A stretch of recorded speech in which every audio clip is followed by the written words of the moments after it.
it's Gabrielle, and this video is a sample from Studyclix Boost, our new rapid revision tool. Go to studyclix.ie/boost to find out more.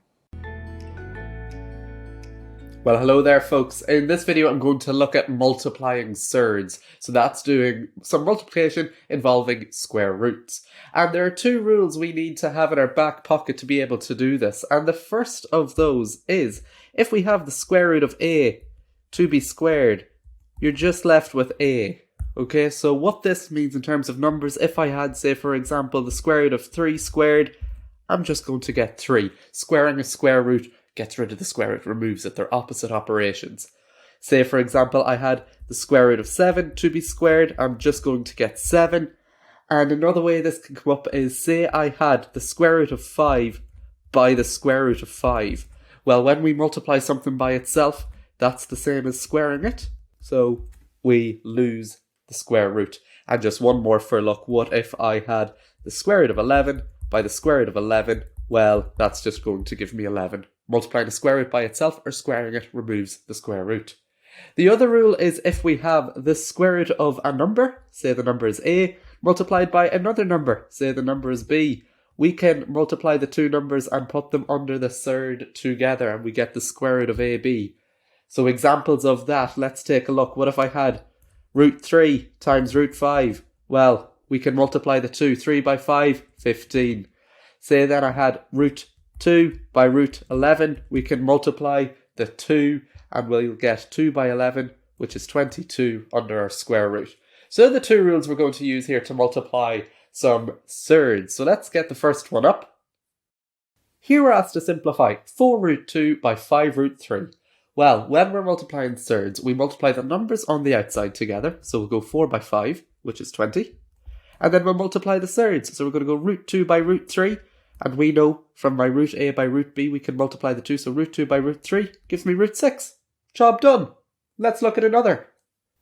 Here we have root 3 by 6 root 5.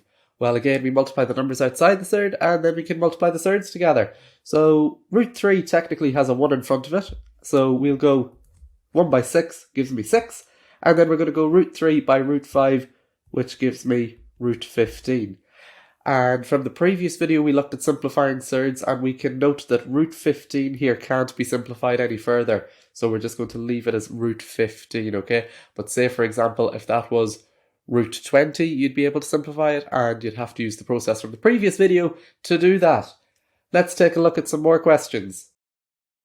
Okie dokie, we're looking at 2 plus 3 root 2 by 4 minus 2 root 2.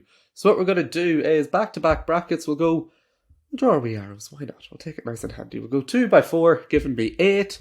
We'll go 2 by minus 2 root 2, so I can only multiply the front 2 by the front 2, so I get minus 4, and the root 2 stays.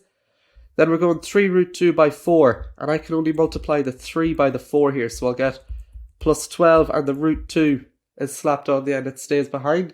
And then for 3 root 2 by minus 2 root 2, what I will do is multiply the 3 by the 2 to give me 6, and it's a minus 6, and then we've root 2 by root 2, which gives me just 2, because root 2 by root 2 is the same as root 2 squared, and the square root goes. Then we tidy up here, we get 8. So minus 4 root 2 plus 12 root 2 gives me plus 8 root 2, and then minus 6 by 2 gives me minus 12. And then I can tidy up like terms, so I can do the 8 minus 12, which gives me minus 4, plus 8 root 2. And that's our job done here for expanding these brackets.